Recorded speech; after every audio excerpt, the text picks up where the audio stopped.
And our pitch is one of concern. You know, the video isn't accurate. I mean, the problem with the legislation is if the UK leaves the European Union, it must leave open skies. And therefore, as things currently stand, there is no flight rights between the UK and Europe and vice versa. And it is a guillotine. It happens at the end of March. Now, the UK government, therefore, has to negotiate a bilateral, not with individual states, but with the EU 27.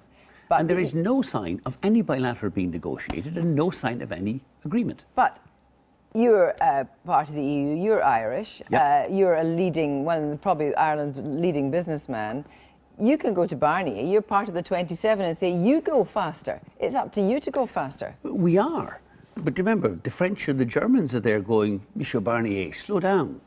If we cause the British Airways and EasyJet and Ryanair some interruption for a period of months, and remember, what's key about aviation is aviation comes up 6 months before March 2019. Yeah.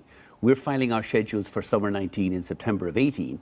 And if we don't have the right to fly, we will be cancelling those flights. But it's in everybody's interest. It's in everybody's interest. It's in European Airlines' interest to fly free as well. That is the misunderstanding here in the UK. It's in everybody's interest. It is not in everybody's interest. It's in the European interest, certainly the European airlines, who are actively lobbying against this, to not have an agreement. I mean, it's not going to last for a couple of years. It could be for a couple of months in the summer of 19. But the British people will be facing, when you're booking your holidays for summer 19, the choice would be drive to Scotland or get a ferry to Ireland. Well, neither of these would be a problem, right enough. But let's just we don't have capacity in Ireland. Just stick with this one, because you are an outlier in this. And I'm an outlier because everybody else is in denial. They're not. But this is you're an outlier, the legal reality. But there are other legal realities which we'll come on to. Okay.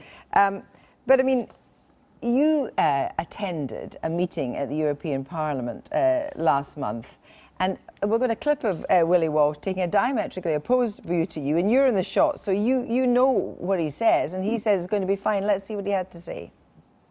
With policy support, it ought to be relatively straightforward to agree a deal on aviation that will be ready when the UK leaves the EU.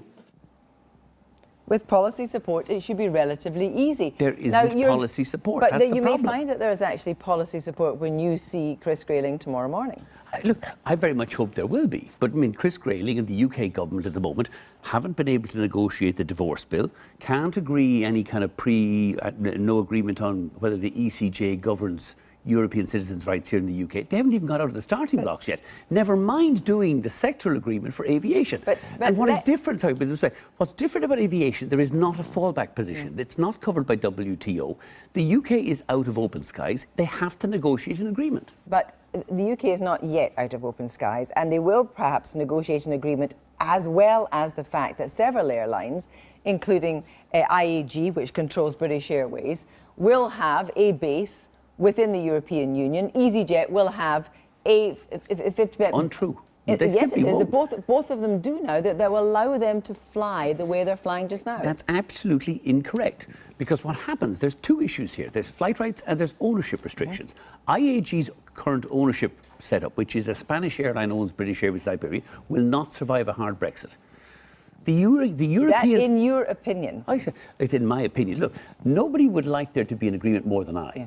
But you're not recognising the reality that the continental Europeans see aviation as a way of putting pressure on the British people. They'll put pressure on the British people around September, October of 2018, because there will be no agreement. Right, let me just talk a bit about this business about ownership, because Ryanair has a big issue here. In order to have the ability to fly from one destination to another in the European Union, 50% plus of the company has to be owned and controlled by EU nationals. That's true. Ryanair is not. Ryanair is at 38%. Well, we're about 40%. But we are low. You're too low. But we're buying back 5% of our stock every year, Kirsty. If I have to buy back 10% of my stock from UK holders, that's not a challenge for me. So wait a minute, you'll be taking money out of UK pension funds that support Ryanair, will you? That's what you'll be doing? No, we'll be buying back our own shares. It's a process we engage in on an annual basis. At the moment, you do not comply with the regulations which will allow you to fly between cities in the European Union. You're missing the point. At the moment we do, because British shareholders are treated as EU citizens. I accept that. in a hard Brexit, if the UK leaves, yes, we will have to force our UK shareholders to sell, but the EasyJet structure, which allows them to own an Austrian air, will also have to be sold down. EasyJet cannot own an Austrian AOC, and BA will not be allowed to own Iberia. But they can have an Austrian company which is 50% owned by European nationals. Yes. Exactly. But EasyJet will only own a minority of it. But and that cannot can control change. it either. But that can change. You're missing the point.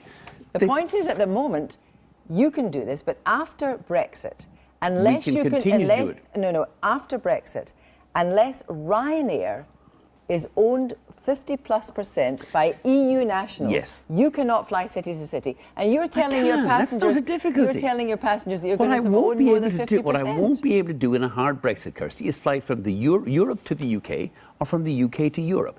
It's the flight rights is the major challenge for us, not ownership. If I have to buy another 10% of my stock back over the next 2 years, it's exactly what I plan to do anyway. That's not a challenge for Ryanair. We'll be fine. The point is, who's going to be flying between the European Union and the UK if the British government does not negotiate an agreement in about 12 months' time? Right. And they have no idea how to negotiate that agreement. Well, I'm sure you'll be able to give them a hand. Let's look at Ryanair. You said you changed when you changed the culture. If I'd known that being nice to customers was going to work so well, I'd have done it ages ago. So tell me then, why have you got this new policy of different pricing between aisle, middle, and window seats? So therefore, if you are an adult flying with a child that should be sitting beside you because you want them bolting around the plane at the age of 5, one of those seats is more expensive than the other.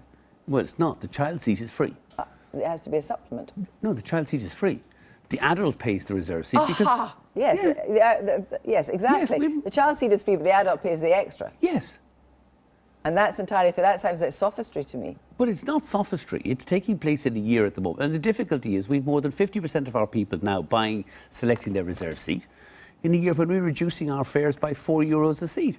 But wait a we minute. have nothing. Listen, look, we will be reporting July numbers tomorrow. Our load factor is 97%. Yes. No, our flights are full, Kirsty. I'm not suggesting your flights are not full, but are they fairly full? Who love the service and adore the prices. Okay. Well, they can't get enough of it, actually. But actually, what you have been reported in the papers, as because of the random nature of your algorithms and everything else, obviously, is that you end up splitting families up because we have never split up a family. It's just not true. No. Can I just say that's just not true? No, can I just say I've untrue. spoken to somebody that's been split up? Untrue. If the child was under 12, they can't be split up. They must sit together.